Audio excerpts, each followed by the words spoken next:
The Bible says, "Fill your hungry soul with what's good." When we eat, we share, we grow. Every meal is a chance to be fed and to feed someone else. Life is like cooking. When it works, it doesn't matter if the process is fancy or simple. Good food and a life well lived comes down to how much heart you put in.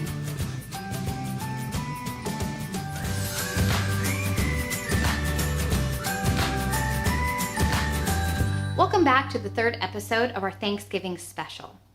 This time we're going to be making a really great green bean dish. Now there's a little bit of history behind this because my husband does not like the traditional green bean casserole. You know, the one where it has the cream of mushroom soup and the little canned onions and all of that. He can't take cream of mushroom soup. Doesn't like it, doesn't want it touching anything. And so when I do Thanksgiving, I sort of had to find a different way to do green beans because I think green beans, they're Thanksgiving. So this is my version of a green bean dish that doesn't require any kind of dairy or cream of mushroom soup or any of that. We're gonna start by cleaning and actually snapping the green beans. Now, the green beans actually have a little bit of an interesting history. It used to be they were also called string beans or snap beans. And you can kind of figure out why they're called snap beans because you would just snap the top off. Now there's a big question about, oh, well, why couldn't you just take the whole, just a knife to the whole top of them and just cut them all? Well, part of it is that sometimes there is a little bit of a string that comes out. Generally speaking, the kind that we get nowadays really don't have that string, but if you notice that they have a string, snap off the top, pull it down, and throw the whole thing away so that it's a real tender bean. So that's what you're gonna do, is you're gonna take a couple of bags of those green beans, snap off the top, and then throw them in your pot. So when I was trying to figure out a new recipe for green beans, because Dieter hated the green bean casserole, I was thinking to myself, okay, what makes it special? What makes the green bean casserole that everybody knows and loves? And it's those little French onions that you get in the can. That's what everybody loves about the green bean casserole, right? So I thought, what can we do in order to have that feeling of those little fried onion things? And I thought, aha, shallots. Especially during Thanksgiving time, it's the little things that add up, the little blessings that make your life so good. I always think about things like a really good cup of coffee. That's awesome. You know, it's the little things. It's the being able to say to somebody, I love you, when you're going and leaving out the door. It's something little. And just like in this dish, it really is these little pieces of fried shallot that makes all the difference because they add up into one really incredible dish. So you want to take the outer part of the shallot, just like you would do an onion. So you want to take that off, make it all nice and pretty. And then we're just gonna slice it just like this. Some thin slices, just like that. Keep going until you have about four or five shallots done. So once you have all of the shallots cut and sliced, you're gonna wanna separate them out and you're gonna wanna put them on a paper towel. It's actually kind of fun to do, a little therapeutic. It doesn't have to be perfect. If you have a little piece, you can just let it be because it's gonna be fried up in the oil and it's not gonna matter in the very end. So once you have them all nice and separated, you're gonna take a little bit of salt and just sprinkle them with salt. What this does is it not only flavors them a little bit, but it's gonna draw out the moisture that they have.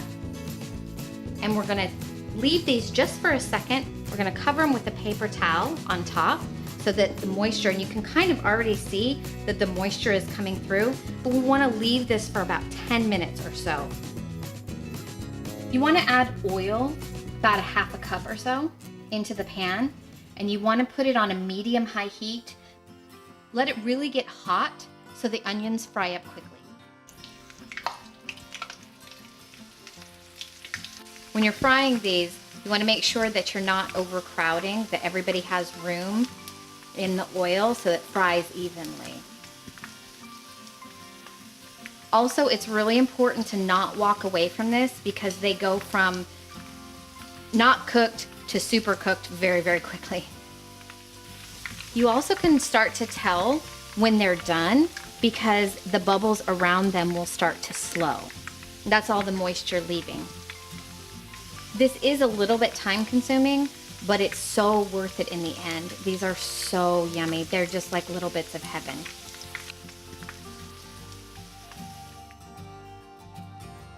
So you want to go ahead and make a dressing for this. And to this dressing, we're going to add 3 tablespoons of Dijon mustard,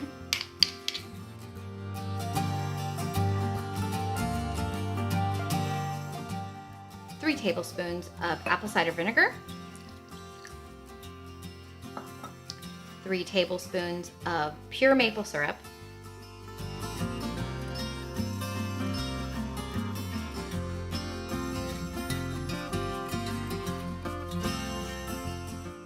and then an additional 3 tablespoons of olive oil.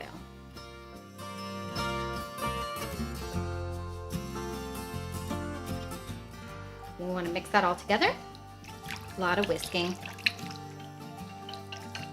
You also might want to give it a little taste. If it's too acidic, if it's too sweet, get it to the right flavor that you like or that your family likes. These are the proportions that I like because it gives you a little bit of sweet and a little bit of acidic. Now we just want to put it all together. And you can do this at the last minute when your green beans are really still warm, when they're hot right out of the water. I like to put the walnuts on. It's about a cup or so of walnuts, of chopped walnuts. But I like to put them on first because we put the dressing on next and the walnuts get covered in the dressing.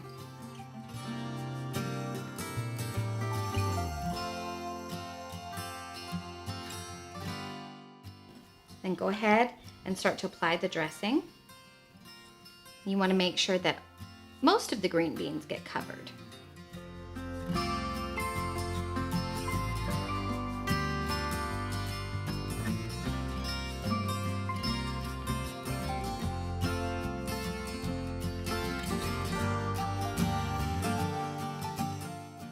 And now for the final touch. Take all of those fried shallots. You're gonna wanna place them all on top. You can apply as many or as few as you like. Our family really likes these, so we always put a lot on.